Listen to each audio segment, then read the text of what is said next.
organization. So it was founded in 1832. And it's not like a normal fraternity. People don't pledge. These people choose who they want to come. So they do the recruiting. They recruit 15 people every year. People who they see are going to be powerful people in the future. So they're recruited when they're a junior in college. A lot of these people come from really wealthy and influential families because they know that this person has the resources to then elevate them to a position of power that can benefit the club.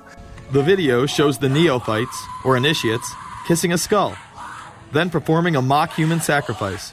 Horrific screams caught on tape include chants of, "The devil equals death, death equals the devil." True. Famous alums include Senators John Kerry and John Chafee, to name two, cabinet secretaries such as Averell Harriman, and 3 presidents, William Taft, George Bush, and George W. Bush, who's been reluctant to talk about Skull and Bones. Does it still exist? The thing is so secret that I'm not even sure it still exists. Former Skull and Bones members and current members have been presidents, heads of the CIA, senators, heads of business. I mean, huge corporations. These people have the network that brings them to such a position of power that most people could only dream of. Bush would run against his fellow bonesman and distant cousin John Kerry in 2004. You both were members of Skull and Bones, a secret society at Yale. What does that tell us? Not much, because it's a secret. Is there a secret handshake? Is there a secret code?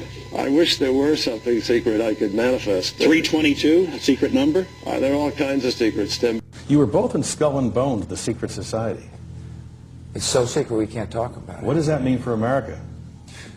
The conspiracy theorists are going to go wild. I'm sure they are. I don't know. I haven't seen the web. Number 322? This is an elaborate, occult, ritualistic entry into this group that they are now a member of for life.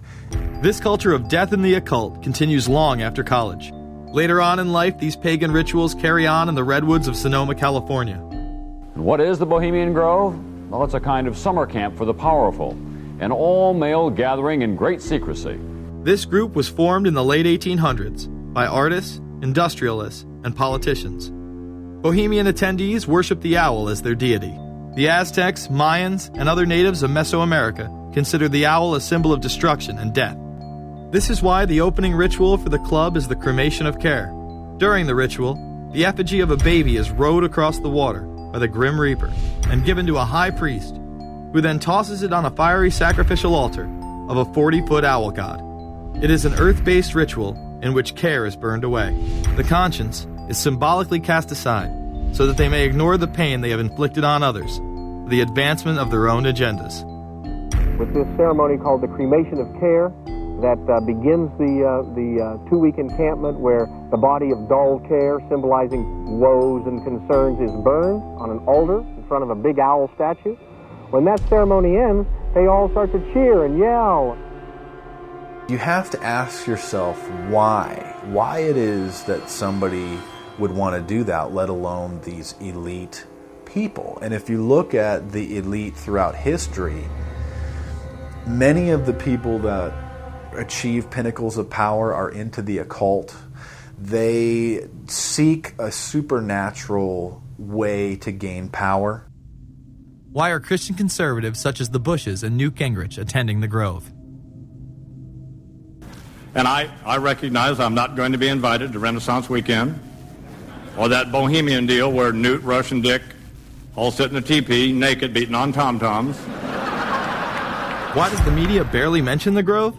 Because many of them are in attendance. Late political cartoonist Phil Frank of the San Francisco Chronicle draws a reporter thinking about his loyalties to Bohemian Grove as he takes notes for a story. Stories about what happens in these redwoods are hard to come by. A campground statue reminds Bohemians to keep their mouths shut about the Grove. Many world events have been shaped at the Grove, including the creation of the atomic bomb. Discussions at the Grove in the 1930s helped lead to the development of nuclear power and the atomic bomb. Every Republican president since Calvin Coolidge has been a member, as well as many Democrats, including Jimmy Carter. If you look at the membership lists of the Bohemian Grove and the Council on Foreign Relations, the Bilderberg Group, a lot of the key level people are overlapping and are involved in numerous groups.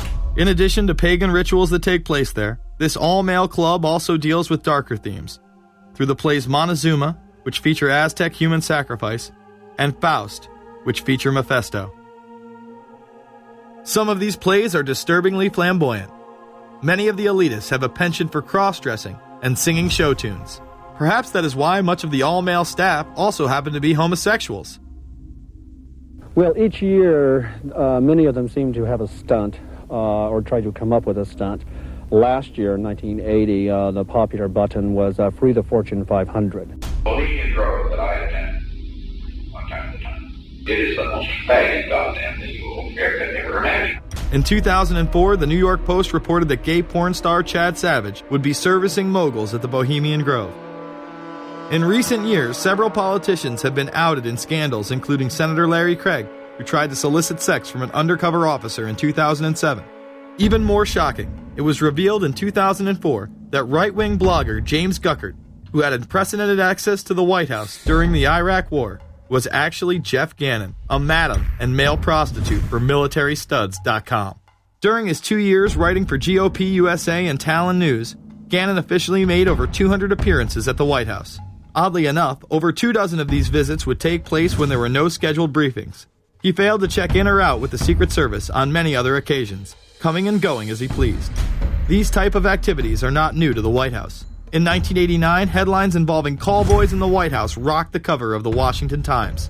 The Washington Times reported today that unidentified White House aides in the Carter, Reagan, and Bush administrations now are being investigated for using the services of a callboy ring. The paper reports that 2 of the male prostitutes were given a late-night tour of the White House last year. Hundreds of credit card receipts obtained by the Washington Times confirm that its clients were key officials of the Reagan and Bush administrations, military officers, congressional aides, and U.S. and foreign businessmen with close social ties to Washington's political elite. This ring extended beyond the White House and into Congressman Barney Frank's bedroom.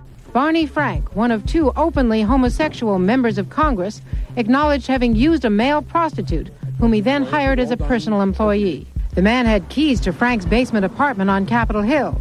Frank paid him approximately $20,000 out of his own pocket to be his housekeeper and driver. But as first reported in today's Washington Times, the man was on probation for sex crimes and a drug conviction, and he ran a prostitution business out of Frank's home.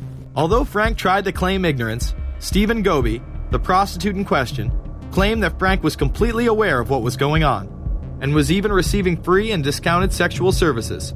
The fix seemed to be in. Frank was threatening members of Congress to remain silent prior to being exposed in this sex ring. Massachusetts Democrat Barney Frank, a homosexual, threatened to expose fellow congressmen he knew to be gay unless they stopped spreading rumors. Questions stopped and Frank walked away with a slap on the wrist. Some members of the Ethics Committee were disgusted. Do we tolerate, do we condone a member of this body who knowingly permits a house of prostitution to be operated out of his residence? You have just heard one of the most edited, selective garbage that has ever been put forth, in my opinion, in this House. Again, we see people of the highest levels of power involved in the most repulsive and decadent of crimes. They couldn't care less about the code of conduct that's taught in all major religions about treating others the way that you want to be treated. And then they masquerade, they put this false front on that they're like everybody else, because your average person wants to do right, believes in some sort of a karma, believes in some sort of a divine justice in the universe. And so these people need to put on this front that they're like the average Joe in middle America, that they go to church every once in a while, and that they believe in an afterlife and a divine justice. And so they have to put on this front that they're like everybody else in order to get elected and to be accepted and to not have people look at them suspiciously, because if somebody goes around and openly admits that they were an atheist or that they were of some obscure religion, people aren't going to throw their support behind them as much, and they're not going to trust them as easily. The reality of this behavior is never revealed to the public. as the media keeps any revelations quiet. Unfortunately, these type of activities continue to this day. Florida Congressman Mark Foley chaired the House caucus on missing and exploited children and went on television praising Chris Hansen's To Catch a Predator series. The Dateline piece has probably done more than any law we can create. Foley was later caught attempting to have sexual relations with numerous underage pages. Congressman Mark Foley, the man who championed the Child Protection Act of 2006, resigned after inappropriate emails and instant messages surfaced that he sent to former congressional pages. Once more, no charges were even filed. Foley himself has checked into rehab. No one has been charged with any crime. The predator class acts like Roman emperors, indulging in excess that includes sex with young boys while portraying themselves as men of the Lord. The insanity is that we have allowed an interwoven elite criminal class to rule over us while posing as the saviors of the planet. We have learned they will stop at nothing to achieve their goals and are not held accountable for their crimes. They prey on the system rather than protect it. This is not a new world order of peace and prosperity. It is not a world government to save the earth. During difficult times, we must remain ever vigilant against seemingly positive solutions imposed to suit their aims. Crises there will continue to be. In meeting them, whether foreign or domestic, great or small, there is a recurring temptation to feel that some spectacular and costly action could become the miraculous solution to all current difficulties. We are threatened by a superclass that control the flow of information and hide technology from the public. The prospect of domination of the nation's scholars by federal employment, project allocations, and the power of money is ever present and is gravely to be regarded. We must also be alert to the equal and opposite danger that public policy could itself become the captive of a scientific, technological elite. It is time to put down the remote control, to turn off your Xbox, and start paying attention. It is time to step away from everyday luxuries and pop culture and take action against a monolithic, concentrated evil in order to save what's left of humanity. We must now trade in our apathy for action in order to defeat this invisible empire.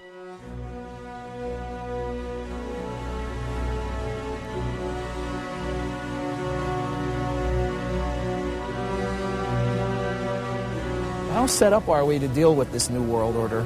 I think we're going to hear a lot about that today. Let's take the New World Order. It's an interesting phrase. I've been thinking a little bit about the structure of the world, right? The New World Order, as everybody says. The peace could yield to the pernicious New World Order. The New World Order. The New World Order. The New World Order. The New World Order. This New World Order. Stay fixed on your goal of imposing the New World Order.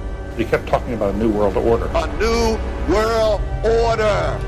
That's what we need now. A new world order with swing. One war and one victory doth not a new world order make. Conservatives used to believe in the United States of America rather than the United States of the New World Order. The ambition to create a new world order. Whose world order is this? And of course, what he called it was the New World Order. Respect for a new world order. We can see a new world coming into view, etc., etc. That's the core of the new world order that we want to try to build. It's the sole superpower, new world order. New world order. A new world order. To a new world order of peace. Let's say a new world order, for want of a better term. Entities of the new world order. The whole concept of new world order is something else. It really says that the state is God. The state will play a bigger role in the economy. New order. What Wilson wanted was a new world order, not just a new world order. In order to compete in the New World Order. Compete in this New World Order. This is the third leg of the New World Order. We had the World Bank, we had the IMF, and now we had the World Trade Organization. A rigid New World Order. This hoped-for New World Order. Constructing a new world order in the new world order of the 21st century. The new world order we're going to put in place in this new world order. In this new world order. The patriots in this country are not going to see their rights diminished in order to create a new world order. That President Bush has described as a new world order, which we all share that same desire. A new world order is surely in the making here. Are we ready for the new world order? It's a timely and often controversial question. You don't hear a politician speak the way you do in America. It's about the future of Europe and a new world order. Mr. President, thank you so much, and I hope to have you again, and I hope to see you again.